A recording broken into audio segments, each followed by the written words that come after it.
Alright you guys, BADGamersInc here, bringing you guys some Battlefield 4 gameplay on the Xbox One. This is Golmud Railway TDM. I go on some pretty nice streaks. This will be a shorter video, somewhere in the order of 5 minutes, 45 seconds, as it looks right now, unless I start adding some clips later, and I'm always prone to do that. If I'm going to stay on topic though, today, January 30th, is the day a pretty nice sized patch came out for the Xbox One. I'm not quite sure what the sizes were for PS3, PS4, 360, or PC. I'm imagining probably the largest on PC, because they're adding some certain processor customization perks and adjustments there.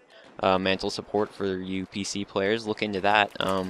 But on the Xbox side of things, it's a little bit more limited. Not the server update that everyone might have been looking for. Although certainly some good things changed. First of all, we've got some DMR balance tweaks. I'm reading this just from the Battlefield 4 control room. You can look that up on Google and it'll bring you right to it. This is on Battlelog's website. So first of all, DMR balance tweaks. So they increase the damage, as I'm sure many of you have heard. This will allow for 3-hit kills at most ranges. And I'm not sure exactly how they're going to do this, whether they're just increasing the base damage, something like that, or if they're actually increasing the headshot multiplier, because that's something that a lot of people had seen in the stats. And there was discussion that that might be what they were changing. So as to how they actually did that, we'll have to see once that actually comes out in the official terms on Synthic or some other stat provider. Other than that, we have a couple more minor issues, and I say minor with quotes around it here. It says they've reduced the amount of black screen duration once a player spawns in. So that's a big thing, and that was one of the main reasons a lot of people were not considering Battlefield 4 competitive. Because if you're spawning in on someone and you have to wait a second and a half of black screening before you can even play, that's a second and a half plus that the enemy has to kill you. So if they've reduced that significantly, it's definitely a step in the right direction. Now there's still a lot of stuff, netcode, etc., that they need to fix, but it's obviously getting there. And through this patch, we've seen a lot of developer to community interaction, and I'm assuming there are going to be more patches to come where they start to implement some of those vehicle suggestions that were voted upon in the polls. Other things, they fixed the issue with the crosshairs and hit markers disappearing. That was annoying on Xbox because you'd have to hit the start menu and go back out of it, and though it was quick, it gets you killed every once in a while. Kind of an annoying thing. That's going to be hopefully gone. Added a headshot icon to the kill card. They had that in Battlefield 3. Always nice to know. It's like, okay, I got one shot by that guy in close range because he domed me. Makes sense. I'm glad they added that. They fixed a win-lose text overlap problem in Squad Deathmatch, fixed exploits for the SOFLAM and MAV.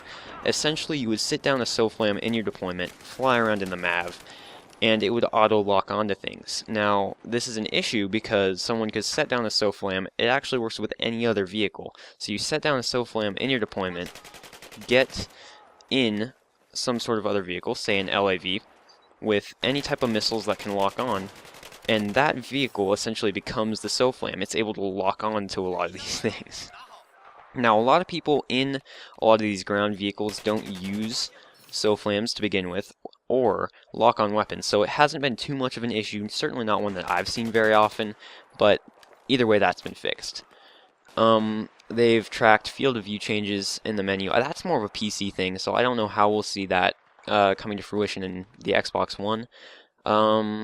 They fixed misaligned crosshairs in the T90, so I've never really noticed that. I haven't played too much tank. That certainly is true, but never noticed that, so either way, good to know that they fixed it. And this is actually interesting because a lot of these tweaks here that they're noting are more PC things. So they fixed some minor crashes. Hopefully we get less server black screening. I'm assuming there are going to be more updates to come. Probably we're going to have a server update anytime soon. I actually thought it was going to be this one at first, along with the vehicles, but that would have seemed fairly rushed given that the polls were a little even. They were actually earlier this week, so not even a week ago. And that's hauling ass. But either way, I hope you guys have enjoyed the gameplay so far. Got a little bit more coming at you. After this, I actually got called out by Rats and Fluff into a party. Ended up scrimming, and got a certain nice clip that I might be including in a subsequent video. It was pretty nice. Something you certainly don't see very often in comp. Now, as to how it'll look, I don't really know, because the Xbox seemed to have shuddered a bit when that happened, I think the Xbox was trying to record its own gameplay, and then I was recording as well, and it was not having happy feelings. But for this round, I went 22-3, and not even the entire round. 22-4, excuse me, because I die one more time. But not even the entire round, because I end up leaving in the middle of it again for that defuse lobby. But more videos to come. I'm back up on the horse of recording. I've got some motivation underneath me. I've gotten my homework situation in order. Time management, all of that fun stuff. So yeah, I'll be back making videos.